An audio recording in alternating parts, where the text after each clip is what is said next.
بسم الله الرحمن الرحيم ياسين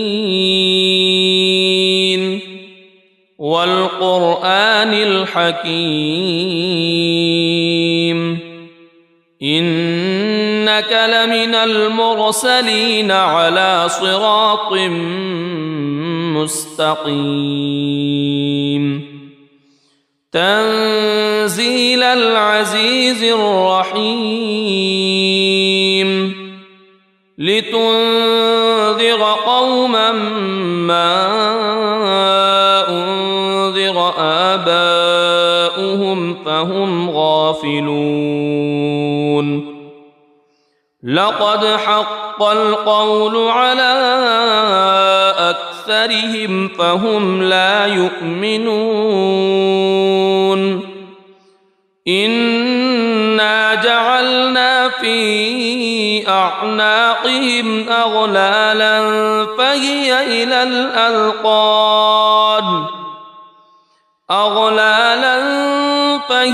إلى الأذقان فهم مقمحون وجعلنا من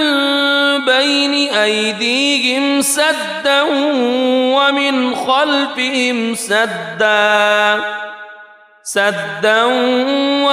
خلفهم سدا فأغشيناهم فهم لا يبصرون وسواء عليهم أأنذرتهم أم لم تنذرهم لا يؤمنون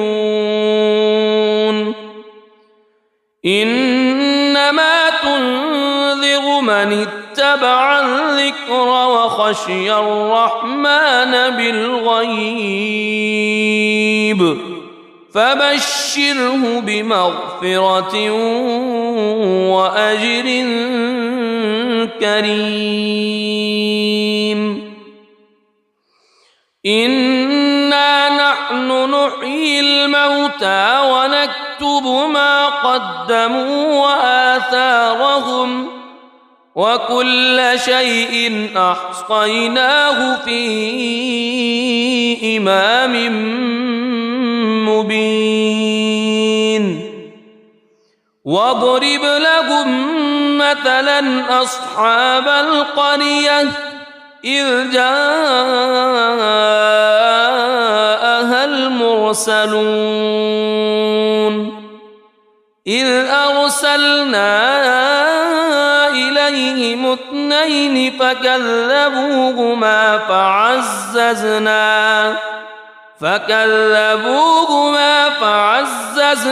بثالث فقالوا إنا إليكم مرسلون قالوا ما أنتم إلا بشر مثلنا وما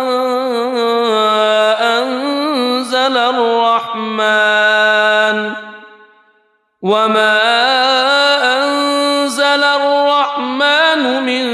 شيء إن أنتم إلا تكذبون قالوا ربنا يعلم إنا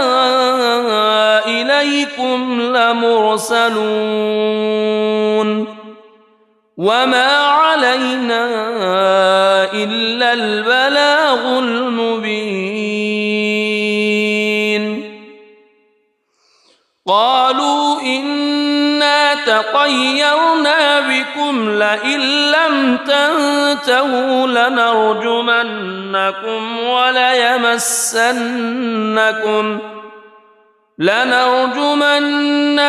وليمسنكم منا عذاب أليم قالوا طائركم معكم أئن ذكرتم بل أنتم قوم مسرفون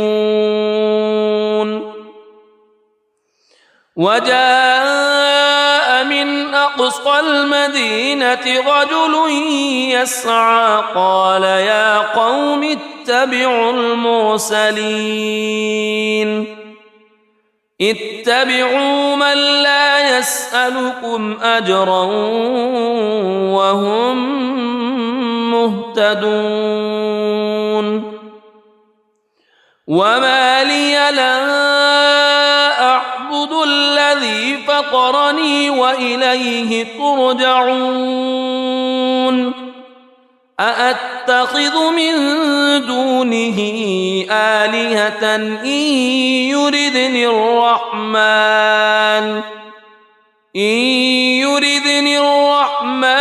بضر لا تغن عني شفاعتهم شيئا ولا ينقذون إني إذا لفي ضلال مبين إني آمنت بربكم فاسمعون قيل ادخل الجنة قال يا ليت قومي يعلمون بما غفر لي ربي وجعلني من المكرمين وما أنزلنا على قومه من بعده من جند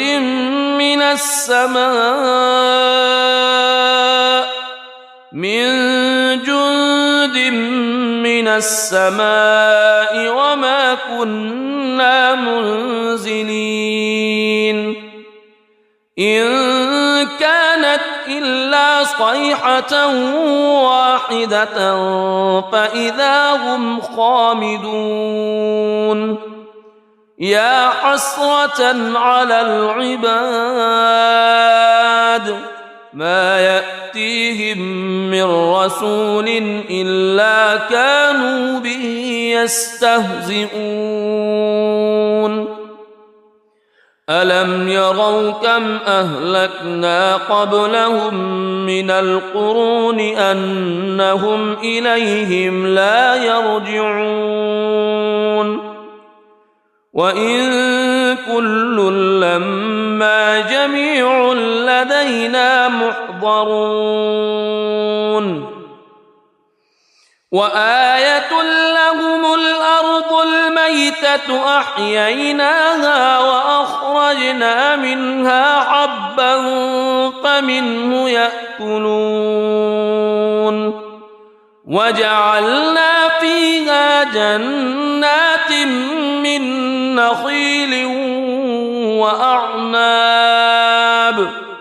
من نخيل وأعناب وفجرنا فيها من العيون ليأكلوا من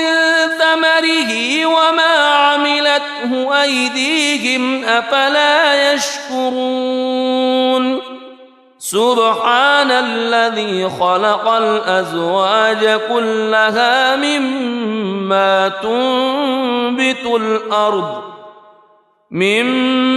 تنبت الأرض ومن أنفسهم ومما لا يعلمون وآية لهم الليل نسلخ منه النهار فإذا هم مظلمون والشمس تجري لمستقر لها ذلك تقدير العزيز العليم والقمر قدرناه منازل حتى عاد كالعرجون القديم لا الشمس ينبغي لها أن تدرك القمر ولا الليل سابق النهار وكل في فلك يسبحون وآية لهم أنا حملنا ذريتهم في الفلك المشحون وخلقنا لهم من مثله ما يركبون وإن نشأ نغرقهم فلا صريخ لهم ولا هم ينقذون إلا رحمة منا ومتاعا إلى حين وإذا قيل لهم اتقوا ما بين أيديكم وما خلفكم لعلكم ترحمون وما تأتيهم من آية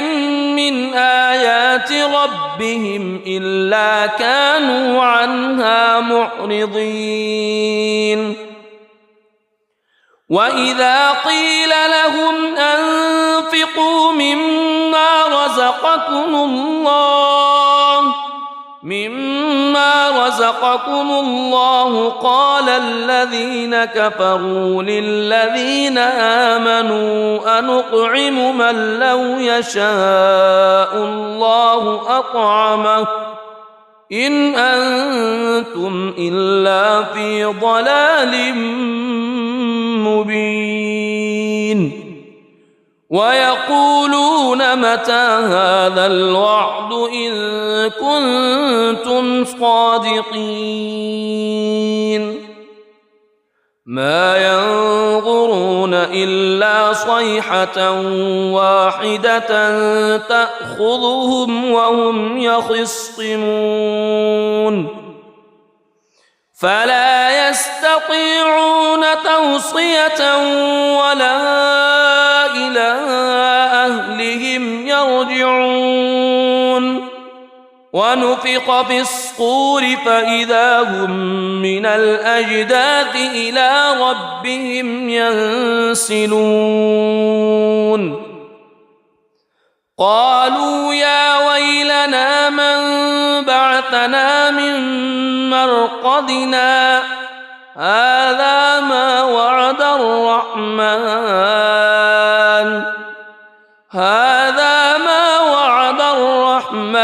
وصدق المرسلون إن كانت إلا صيحة واحدة فإذا هم جميع لدينا محضرون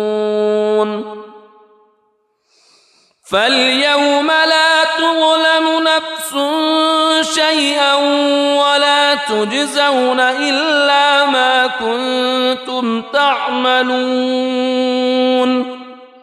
إن أصحاب الجنة اليوم في شغل فاكهون هم وأزواجهم في ظلال على الأرائك متكئون لهم فيها فاكهة ولهم ما يدعون سلام قولا من رب رحيم وامتازوا اليوم أيها المجرمون ألم أعهد إليكم يا بني ألا تعبدوا الشيطان ألم أعهد إليكم يا بني آدم ألا تعبدوا الشيطان إنه لكم عدو مبين وأن اعبدوني هذا صراط مستقيم ولقد أضل منكم جبلا كثيرا أفلم تكونوا تعقلون هذه جهنم التي كنتم توعدون اصلوها اليوم بما كنتم تكفرون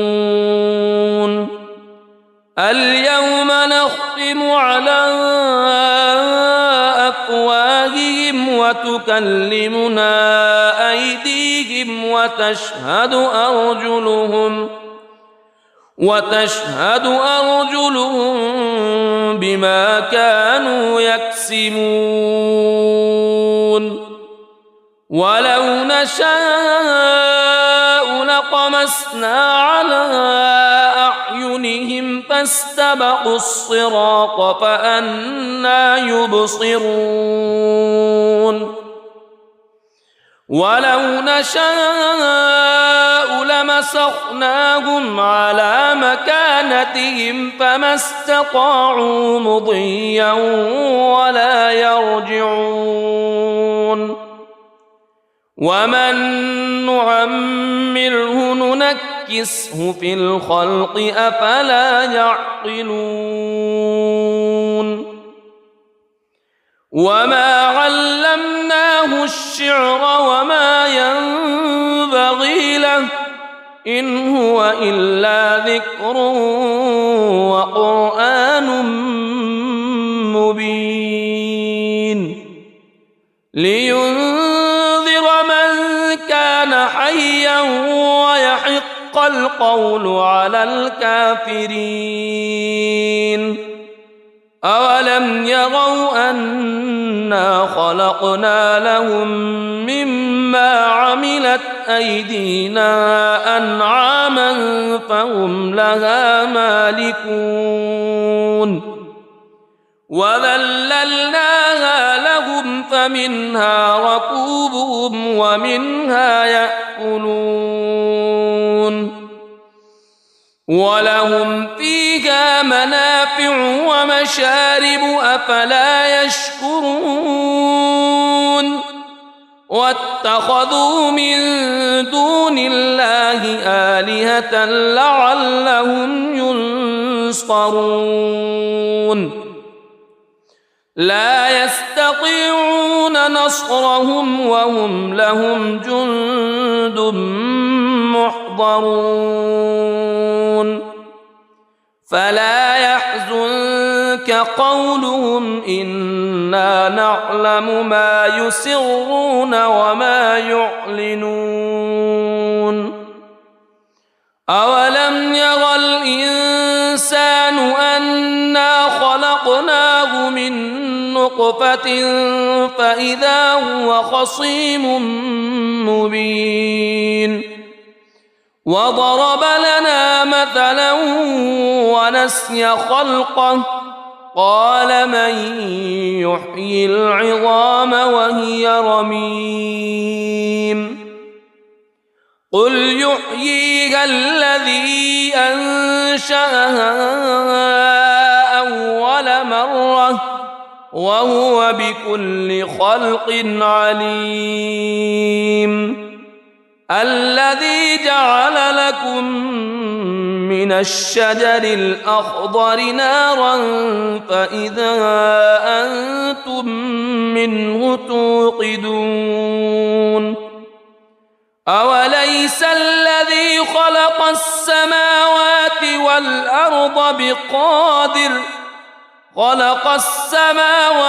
والأرض بقادر على أن يخلق مثلهم بلى وهو الخلاق العليم إنما أمره إذا أراد شيئا أن يقول له كن فيكون فسبحان الذي بيده ملكوت كل شيء وإليه ترجعون بسم الله الرحمن الرحيم الرحمن علم القرآن خلق الإنسان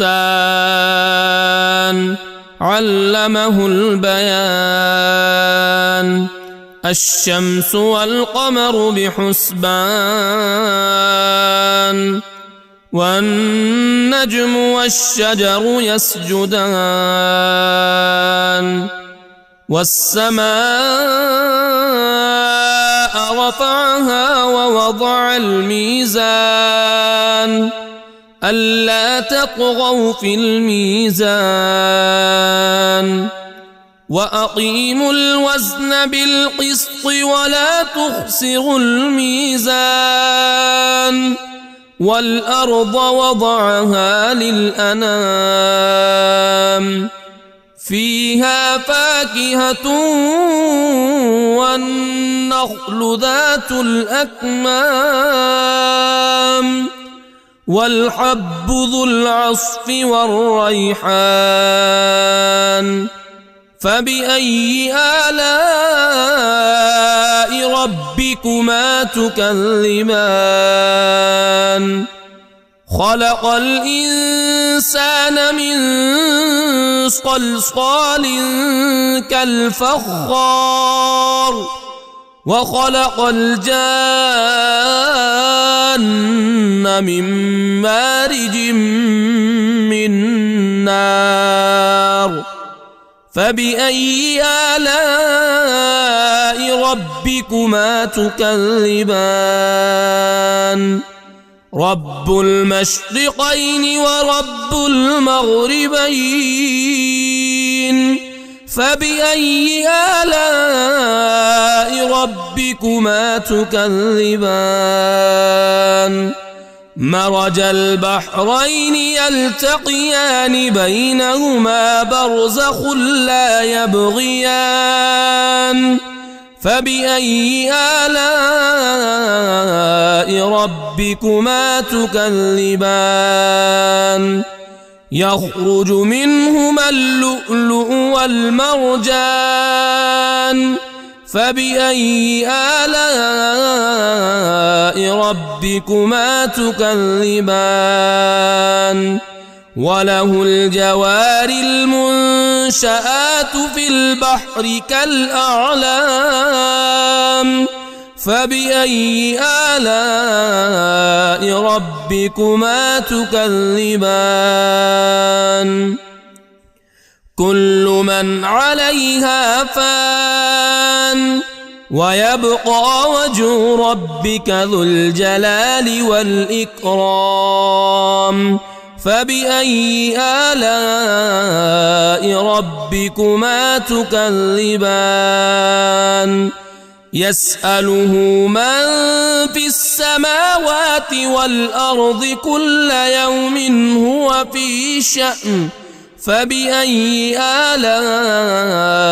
ربكما تكذبان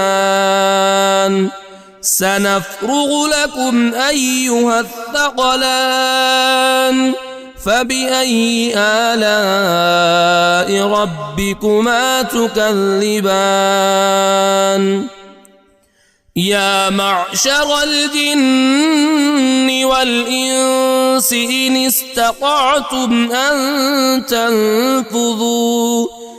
إن استطعتم أن تنفذوا من أقطار السماوات والأرض فانفذوا لا تنفذون إلا بسلطان فبأي آلاء ربكما تكذبان يرسل عليكما شواظ من نار ونحاس فلا تنتصران فبأي آلاء ربكما تكذبان فإذا انشقت السماء فكانت وردة كالدهان فبأي آلاء ربكما تكذبان فيومئذ لا يسأل عن ذنبه إنس ولا جان فبأي آلاء ربكما تكذبان يعرف المجرمون بسيماهم فيؤخذ بالنواصي والأقدام فبأي آلاء ربكما تكذبان هذه جهنم التي يكذب بها المجرمون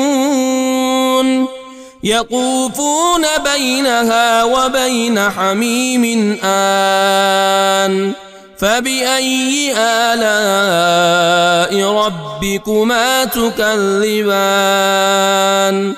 ولمن خاف مقام ربه جنتان فبأي آلاء ربكما تكذبان ذواتا أفنان فبأي آلاء ربكما تكذبان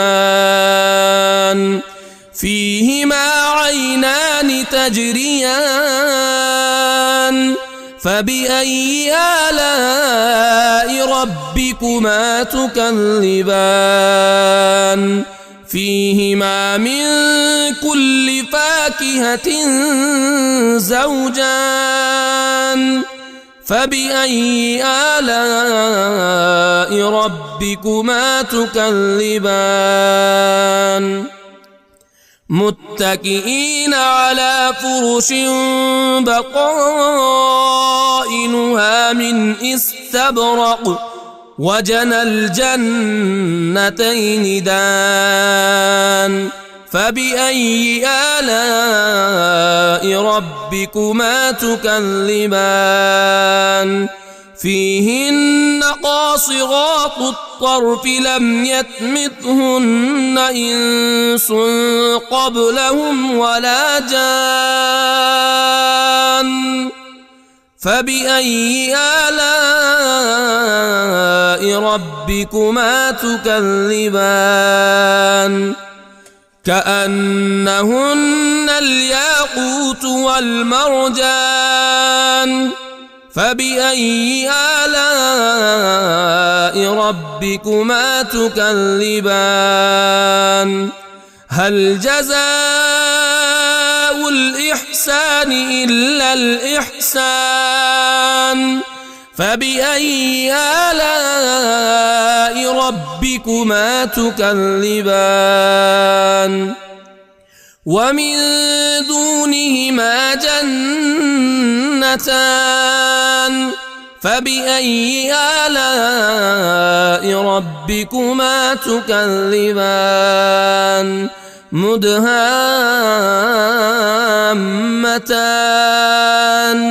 فبأي آلاء ربكما تكذبان فيهما عينان نضاختان فبأي آلاء ربكما تكذبان فيهما فاكهة ونخل ورمان فبأي آلاء ربكما تكذبان فيهن خيرات حسان فبأي آلاء ربكما تكذبان حور مقصورات في الخيام فبأي آلاء ربكما تكذبان لم يطمثهن إنس قبلهم ولا جان فبأي آلاء ربكما تكذبان متكئين على رفرف خضر وعبقري حسان فبأي آلاء ربكما تكذبان تبارك اسم ربك ذي الجلال والإكرام بسم الله الرحمن الرحيم ياسين والقرآن الحكيم إنك لمن المرسلين على صراط مستقيم تنزيل العزيز الرحيم لتنذر قوما ما أنذر آباؤهم فهم غافلون لقد حق القول على أكثرهم فهم لا يؤمنون إنا جعلنا في أعناقهم أغلالا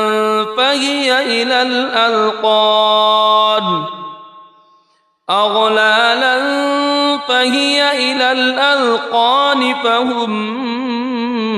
مقمحون وجعلنا من بين أيديهم سدا ومن خلفهم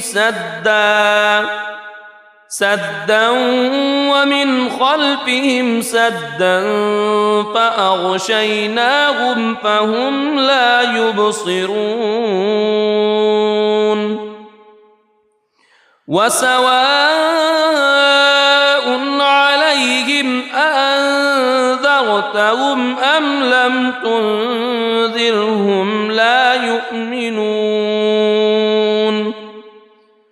إنما تنذر من اتبع الذكر وخشي الرحمن بالغيب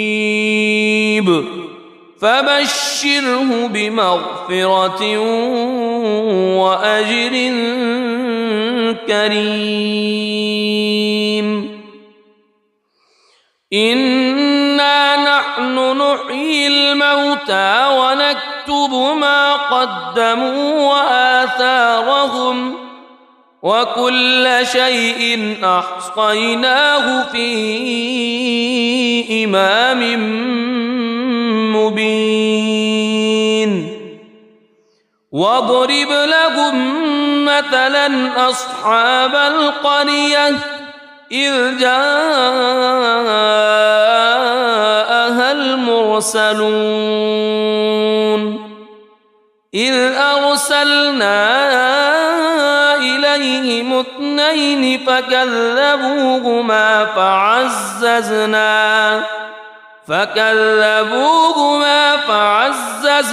بثالث فقالوا إنا إليكم مرسلون قالوا ما أنتم إلا بشر مثلنا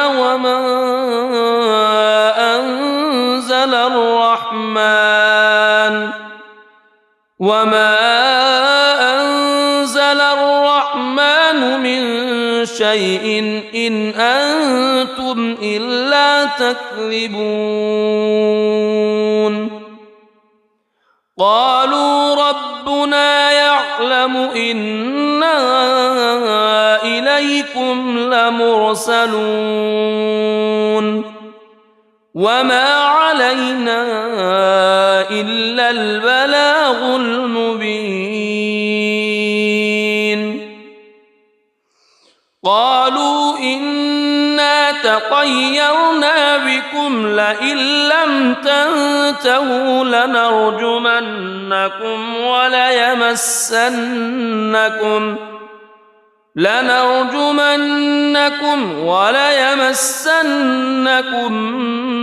منا عذاب أليم قالوا طائركم معكم أئن ذكرتم بل أنتم قوم مسرفون وجاء من أقصى المدينة رجل يسعى قال يا قوم اتبعوا المرسلين اتبعوا من لا يسألكم أجرا وهم مهتدون وما لي لا أعبد الذي فطرني وإليه ترجعون أأتخذ من دونه آلهة إن يردني الرحمن بضر لا تغن عني شفاعتهم شيئا ولا ينقذون إني إذا لفي ضلال مبين إني آمنت بربكم فاسمعون قيل ادخل الجنة قال يا ليت قومي يعلمون بما غفر لي ربي وجعلني من المكرمين وما أنزلنا على قومه من بعده من جند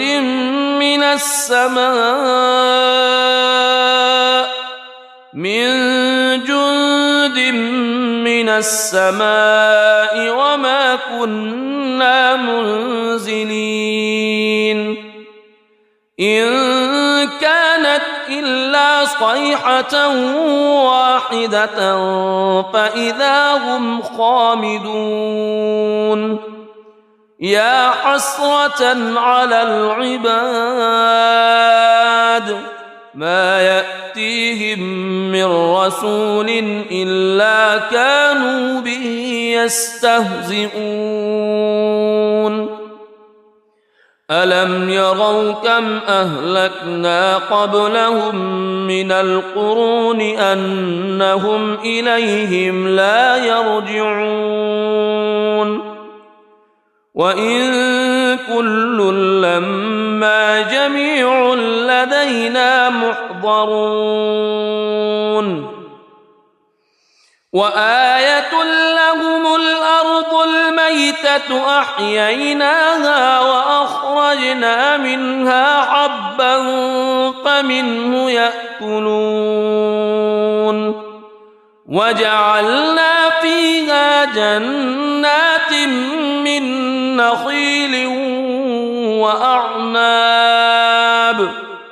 من نخيل وأعناب وفجرنا فيها من العيون ليأكلوا من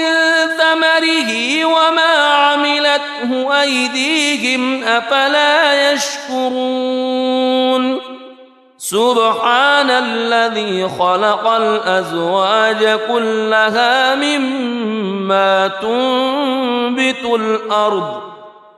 مما تنبت الأرض ومن أنفسهم ومما لا يعلمون وآية لهم الليل نسلخ منه النهار فإذا هم مظلمون والشمس تجري لمستقر لها ذلك تقدير العزيز العليم والقمر قدرناه منازل حتى عاد كالعرجون القديم لا الشمس ينبغي لها أن تدرك القمر ولا الليل سابق النهار وكل في فلك يسبحون وآية لهم أنا حملنا ذريتهم في الفلك المشحون وخلقنا لهم من مثله ما يركبون وإن نشأ نغرقهم فلا صريخ لهم ولا هم ينقذون إلا رحمة منا ومتاعا إلى حين وإذا قيل لهم اتقوا ما بين أيديكم وما خلفكم لعلكم ترحمون وما تأتيهم من آية من آيات ربهم إلا كانوا عنها معرضين وإذا قيل لهم أنفقوا مما رزقكم الله قال الذين كفروا للذين آمنوا أنطعم من لو يشاء الله أطعمه إن أنتم إلا في ضلال مبين ويقولون متى هذا الوعد إن كنتم صادقين ما ينظرون إلا صيحة واحدة تأخذهم وهم يخصمون فلا يستطيعون توصية ولا إلى أهلهم يرجعون ونفخ في الصور فإذا هم من الأجداث إلى ربهم ينسلون قالوا يا ويلنا من بعثنا من مرقدنا هذا ما وعد الرحمن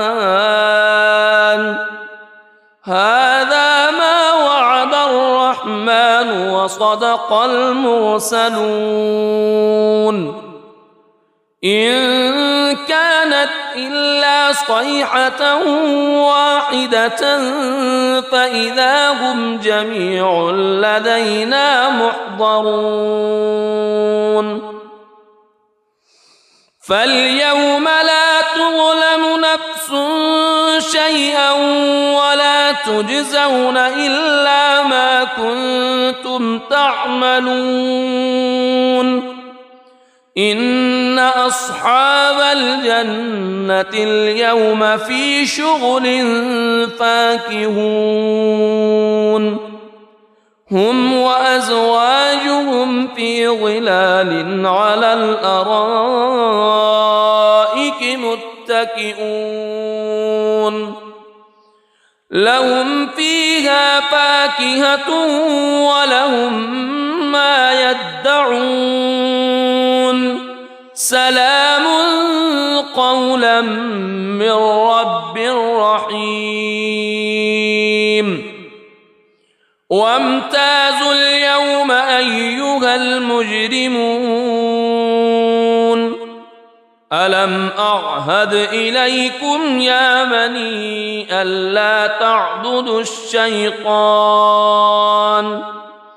ألم أعهد إليكم يا بني آدم ألا تعبدوا الشيطان إنه لكم عدو مبين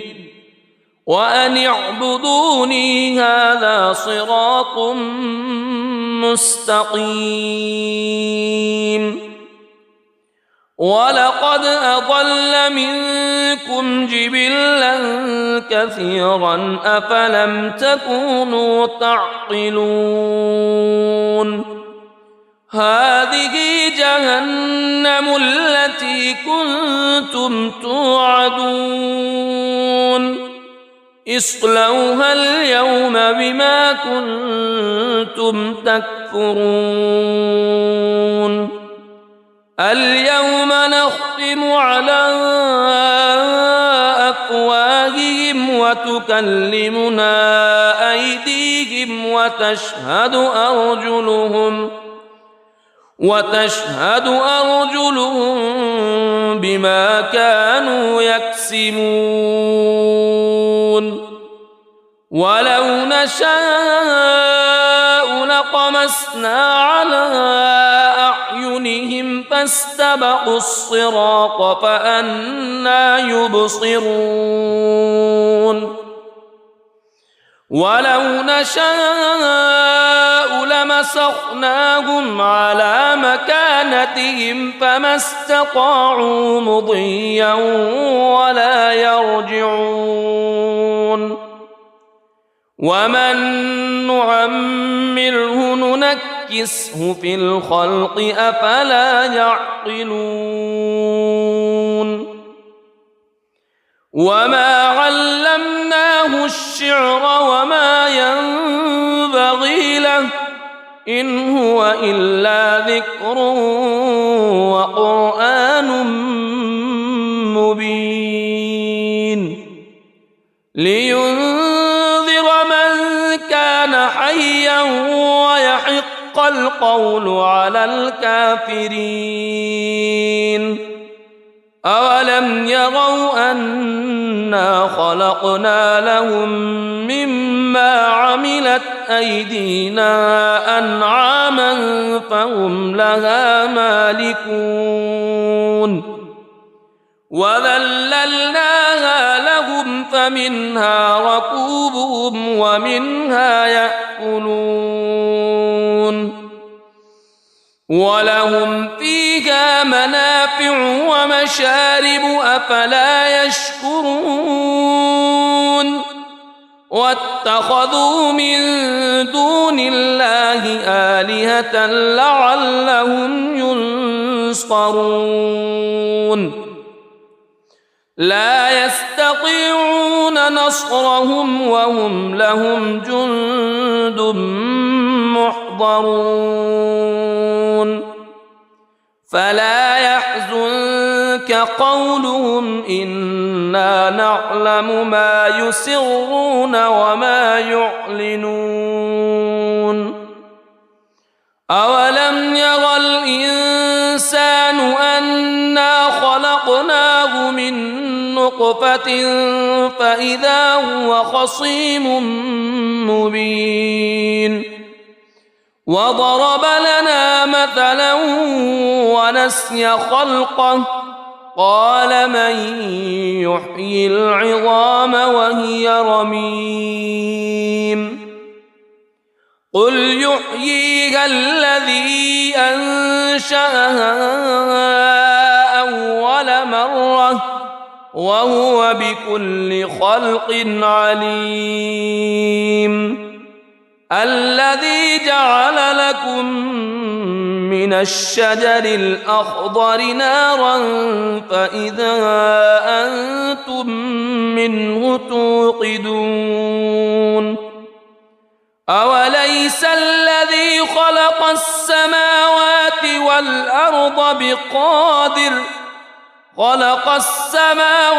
والأرض بقادر على أن يخلق مثلهم بلى وهو الخلاق العليم إنما أمره إذا أراد شيئا أن يقول له كن فيكون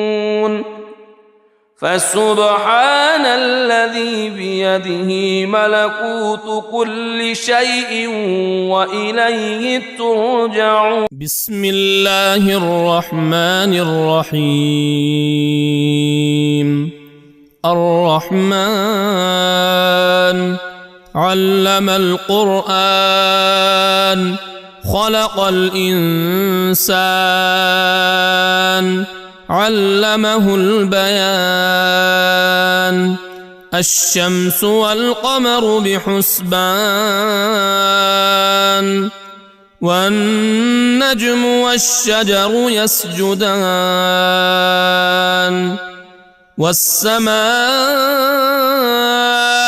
رفعها ووضع الميزان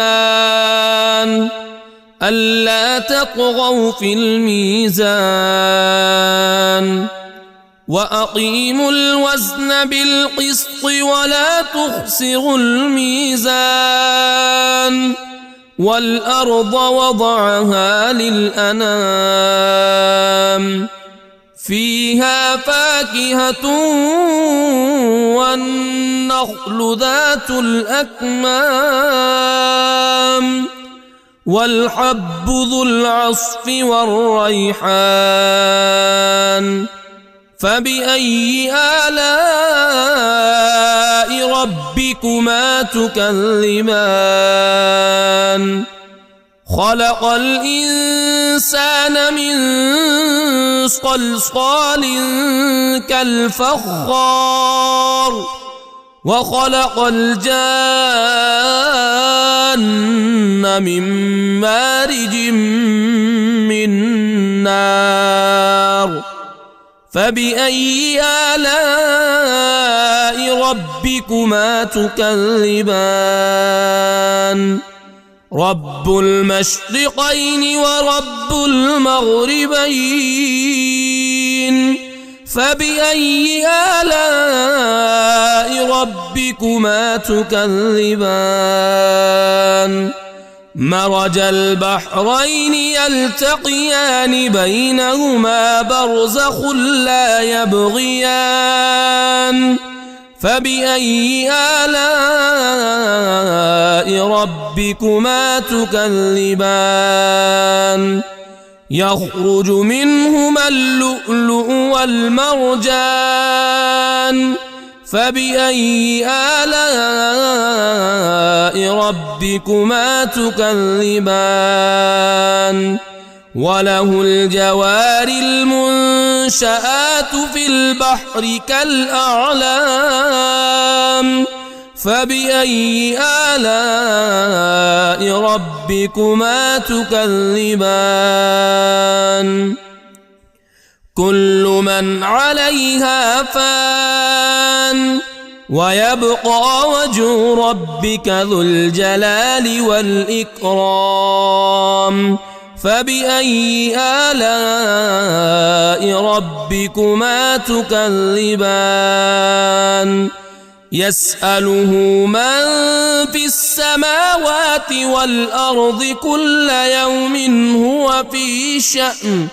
فبأي آلاء ربكما تكذبان؟ سنفرغ لكم أيها الثقلان.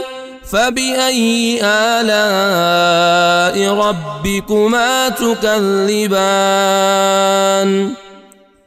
يا معشر الجن والإنس إن استطعتم أن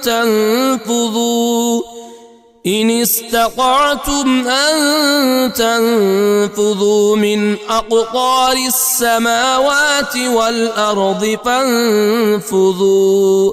لا تنفذون إلا بسلطان.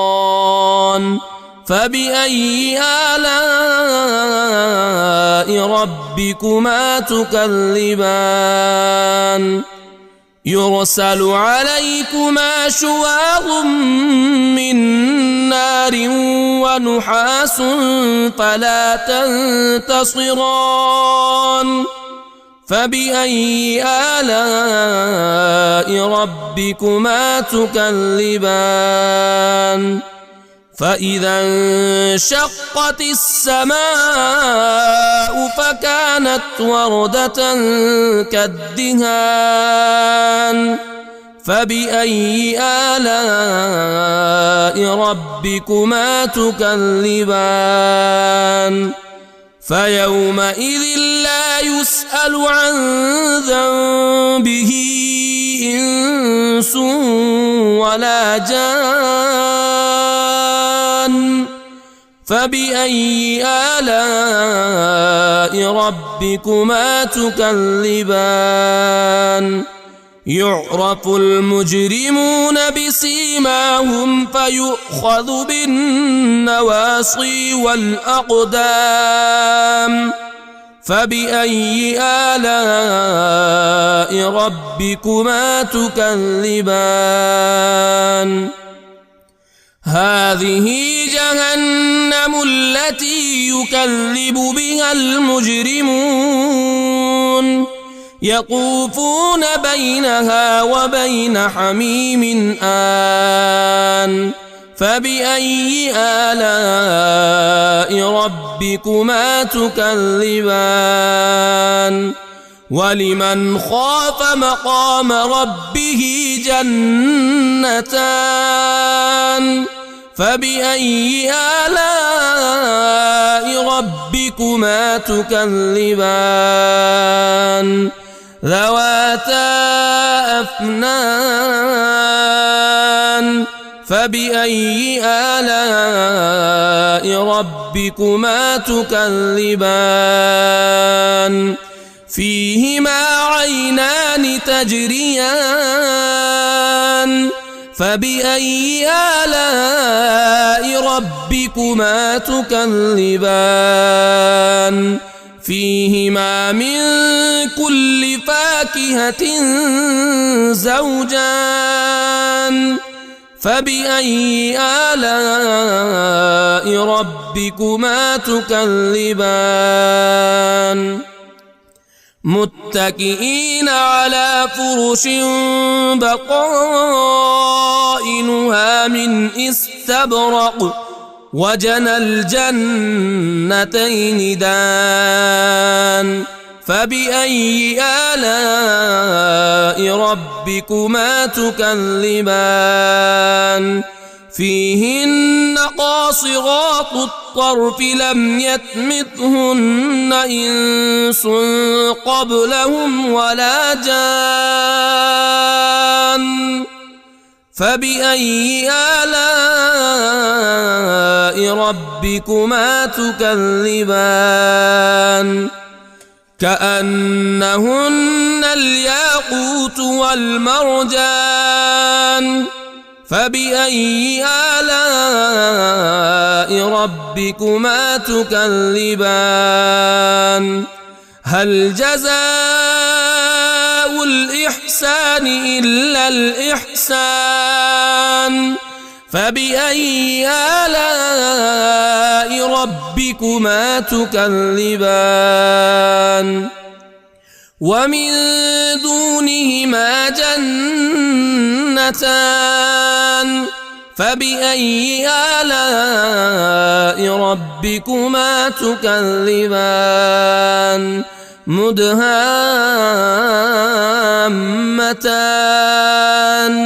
فبأي آلاء ربكما تكذبان فيهما عينان نضاختان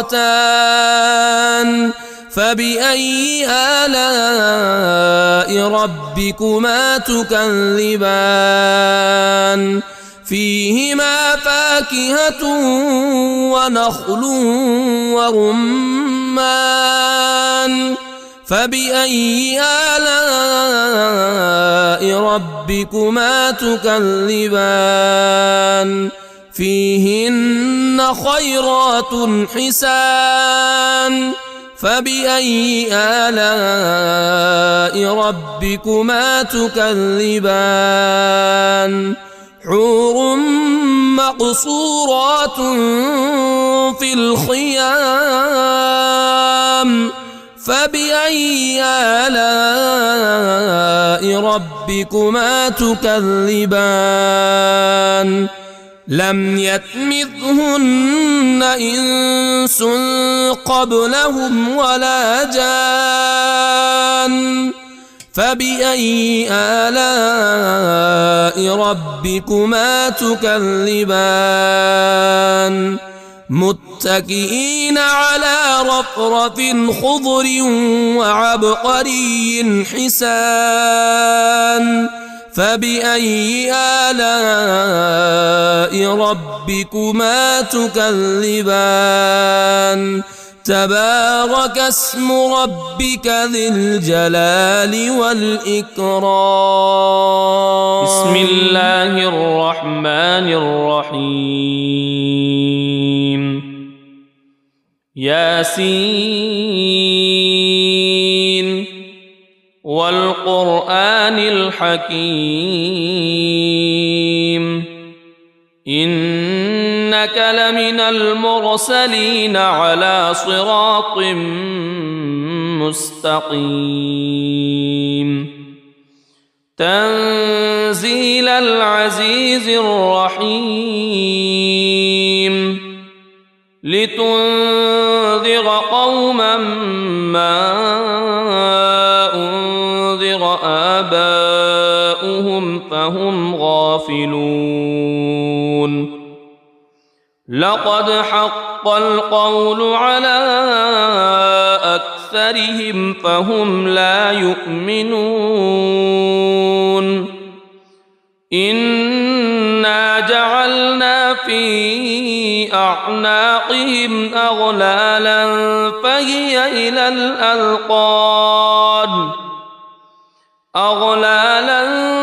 فهي إلى الأذقان فهم مقمحون وجعلنا من بين أيديهم سدا ومن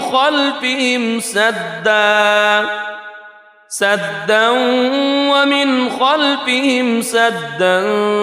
فأغشيناهم فهم لا يبصرون وسواء عليهم أأنذرتهم أم لم تنذرهم لا يؤمنون إنما تنذر من اتبع الذكر وخشي الرحمن بالغيب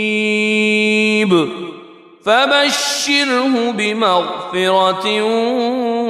وأجر كريم إنا نحن نحيي الموتى ونكتب ما قدموا وآثارهم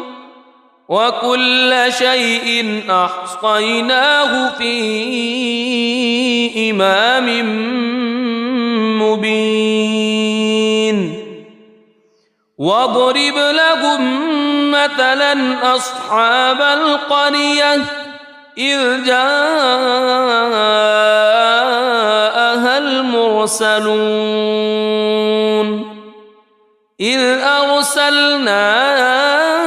إليهم اثنين فكذبوهما فعززنا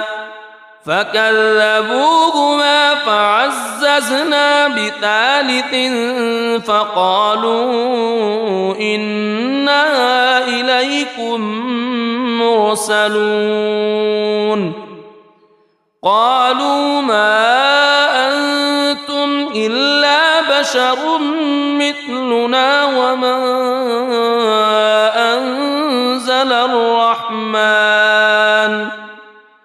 وما أنزل الرحمن من شيء إن أنتم إلا تكذبون قالوا ربنا يعلم إنا إليكم لمرسلون وما علينا علينا إلا البلاغ المبين. قالوا إنا تطيرنا بكم لئن لم تنتهوا لنرجمنكم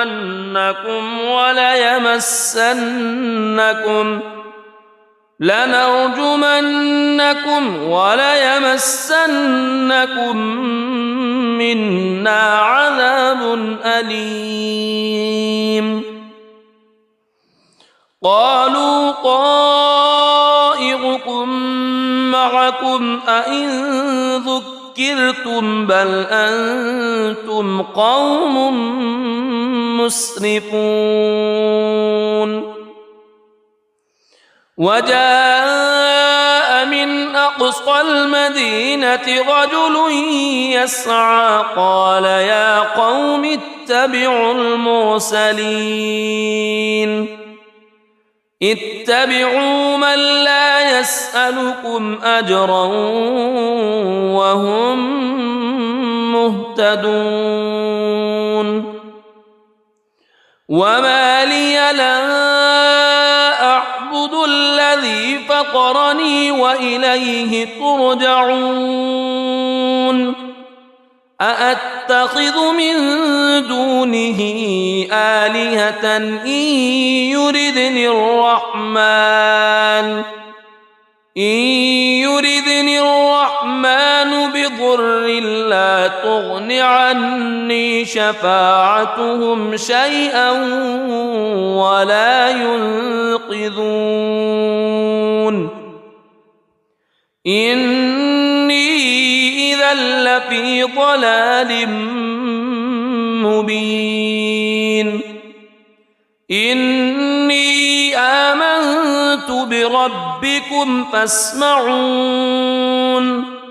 قيل ادخل الجنة قال يا ليت قومي يعلمون بما غفر لي ربي وجعلني من المكرمين. وما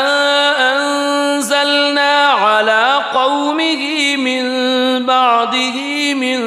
جند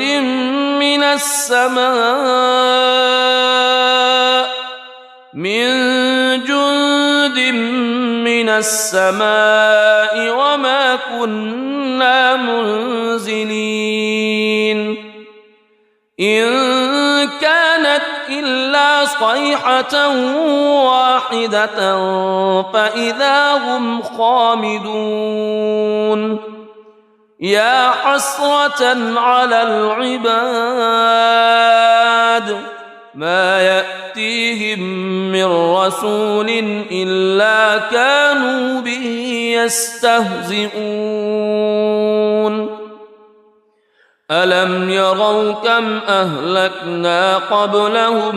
من القرون أنهم إليهم لا يرجعون.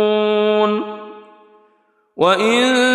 كل لما جميع لدينا محضرون. وآية لهم الأرض الميتة أحييناها وأخرجنا منها حبا فمنه يأكلون. وجعلنا فيها جنات من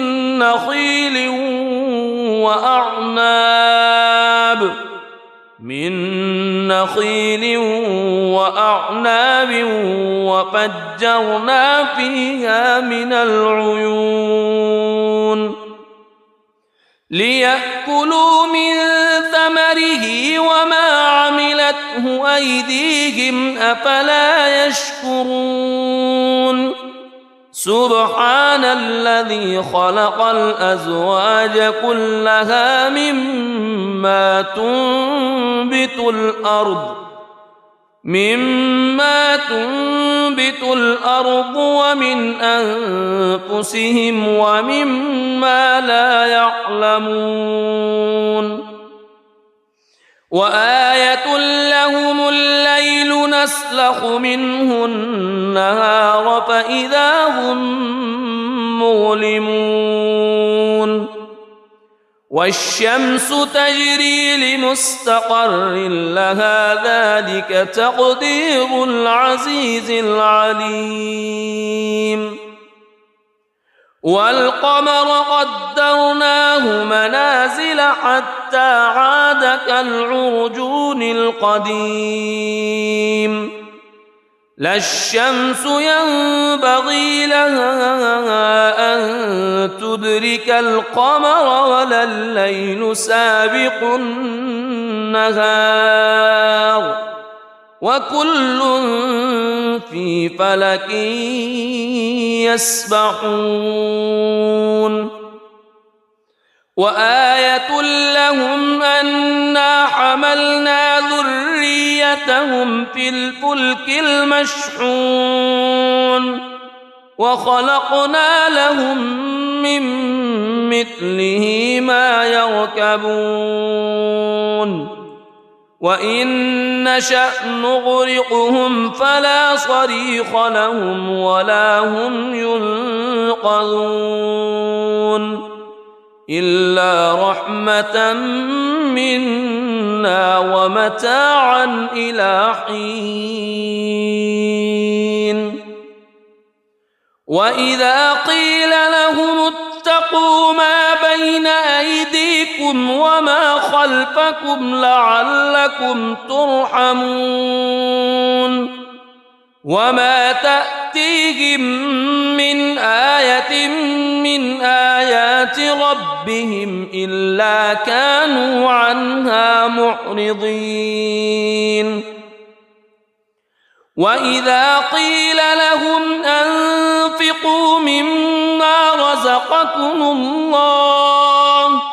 مما رزقكم الله قال الذين كفروا للذين آمنوا أنطعم من لو يشاء الله أطعمه إن أنتم إلا في ضلال مبين ويقولون متى هذا الوعد إن كنتم صادقين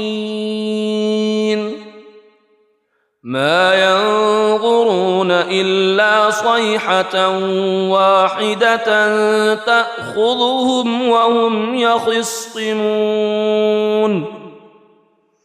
فلا يستطيعون توصية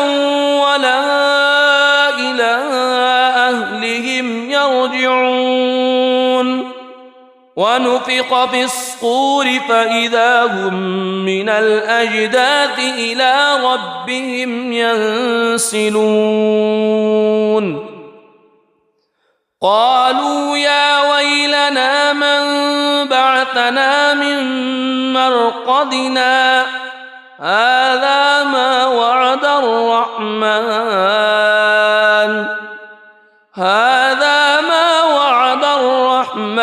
وصدق المرسلون إن كانت إلا صيحة واحدة فإذا هم جميع لدينا محضرون فاليوم لا تظلم نفس شيئا ولا تجزون إلا ما كنتم تعملون إن أصحاب الجنة اليوم في شغل فاكهون هم وأزواجهم في ظلال على الأرائك متكئون لهم فيها فاكهة ولهم ما يدعون سلام قولا من رب رحيم وامتازوا اليوم أيها المجرمون ألم أعهد إليكم يا بني ألا تعبدوا الشيطان ألم أعهد إليكم يا بني آدم ألا تعبدوا الشيطان إنه لكم عدو مبين وأن اعبدوني هذا صراط مستقيم ولقد أضل منكم جبلا كثيرا أفلم تكونوا تعقلون هذه جهنم التي كنتم توعدون اصلوها اليوم بما كنتم تكفرون اليوم نختم على أفواههم وتكلمنا أيديهم وتشهد أرجلهم بما كانوا يكسبون ولو نشاء لطمسنا على أعينهم فاستبقوا الصراط فأنى يبصرون ولو نشاء لمسخناهم على مكانتهم فما استطاعوا مضيا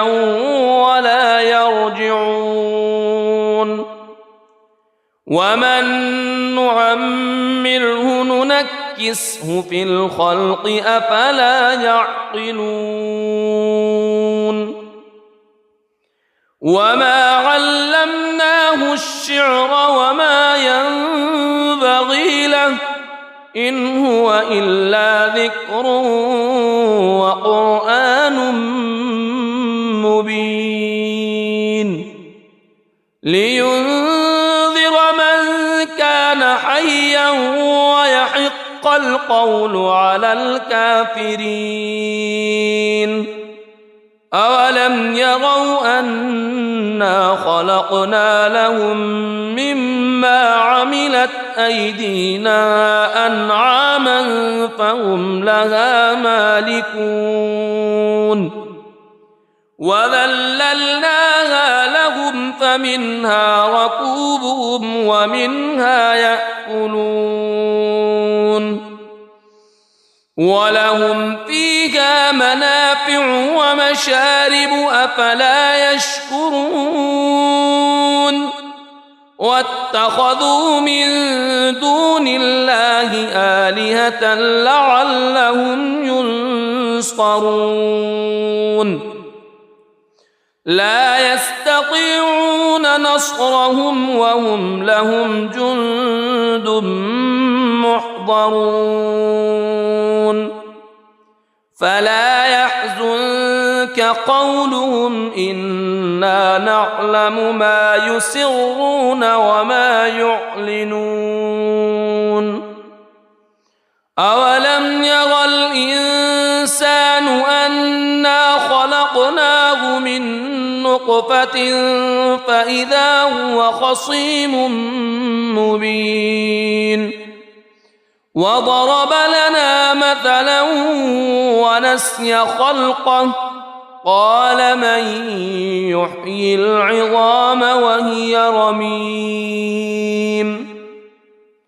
قل يحييها الذي أنشأها أول مرة وهو بكل خلق عليم الذي جعل لكم من الشجر الأخضر نارا فإذا أنتم منه توقدون أوليس الذي خلق السماوات والأرض خلق السماوات والأرض بقادر على أن يخلق مثلهم بلى وهو الخلاق العليم إنما أمره إذا أراد شيئا أن يقول له كن فيكون فسبحان الذي بيده ملكوت كل شيء وإليه ترجع. بسم الله الرحمن الرحيم. الرحمن علم القرآن خلق الإنسان علمه البيان الشمس والقمر بحسبان والنجم والشجر يسجدان والسماء رفعها ووضع الميزان ألا تطغوا في الميزان وأقيموا الوزن بالقسط ولا تخسروا الميزان والأرض وضعها للأنام فيها فاكهة والنخل ذات الأكمام والحب ذو العصف والريحان فبأي آلاء ربكما تكذبان خلق الإنسان من صلصال كالفخار وخلق الجان من مارج من نار فبأي آلاء ربكما تكذبان رب المشرقين ورب المغربين فبأي آلاء ربكما تكذبان مرج البحرين يلتقيان بينهما برزخ لا يبغيان فبأي آلاء ربكما تكذبان يخرج منهما اللؤلؤ والمرجان فبأي آلاء ربكما تكذبان وله الجوار المنشآت في البحر كالأعلام فبأي آلاء ربكما تكذبان كل من عليها فان ويبقى وجه ربك ذو الجلال والإكرام فبأي آلاء ربكما تكذبان يسأله من في السماوات والأرض كل يوم هو في شأن فبأي آلاء ربكما تكذبان سنفرغ لكم أيها الثقلان فبأي آلاء ربكما تكذبان يا معشر الجن والإنس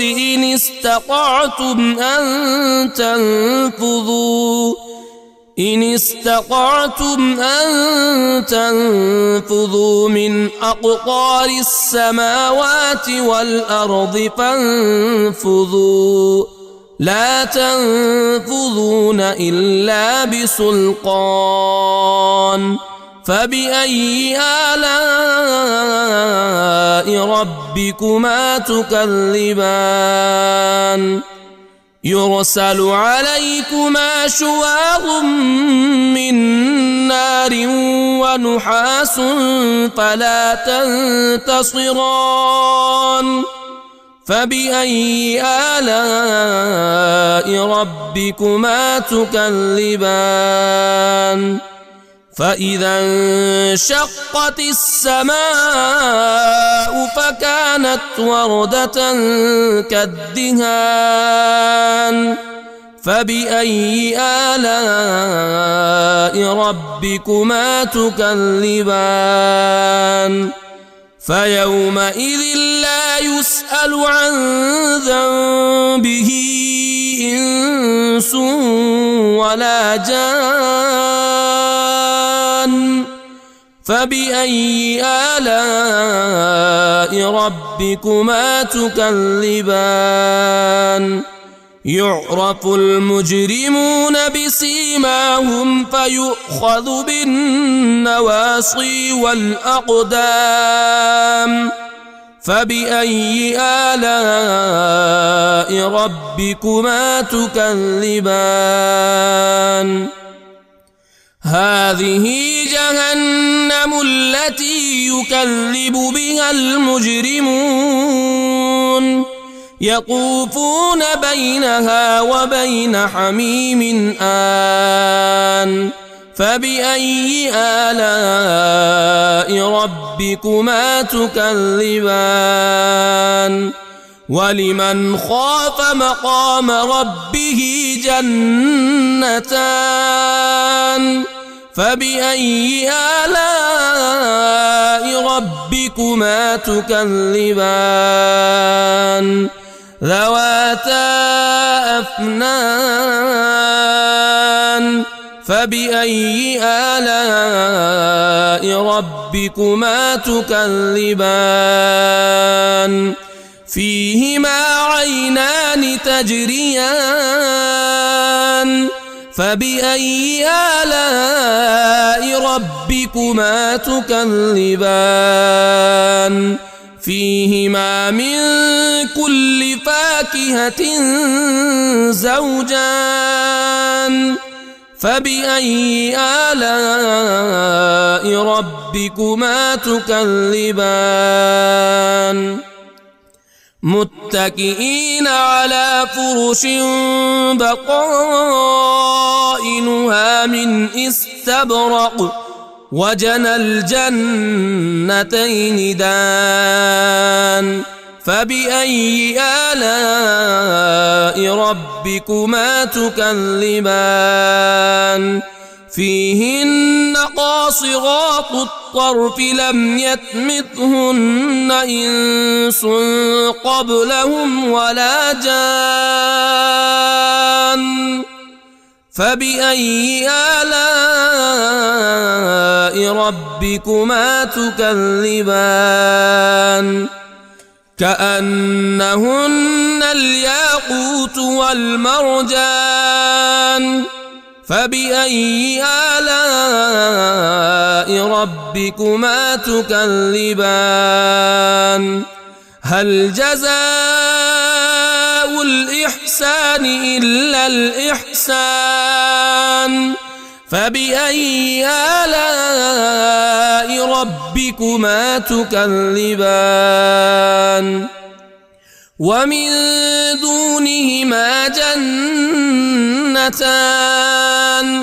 فبأي آلاء ربكما تكذبان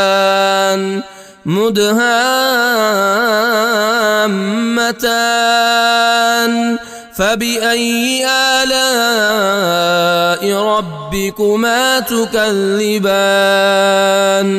فيهما عينان نضاختان فبأي آلاء ربكما تكذبان فيهما فاكهة ونخل ورمان فبأي آلاء ربكما تكذبان فيهن خيرات حسان فبأي آلاء ربكما تكذبان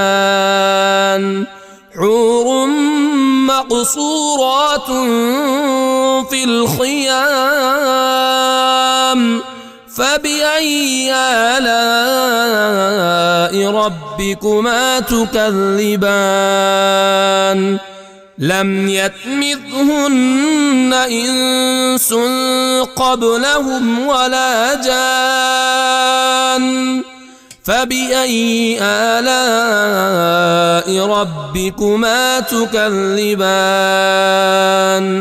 متكئين على رفرف خضر وعبقري حسان فبأي آلاء ربكما تكذبان تبارك اسم ربك ذي الجلال والإكرام.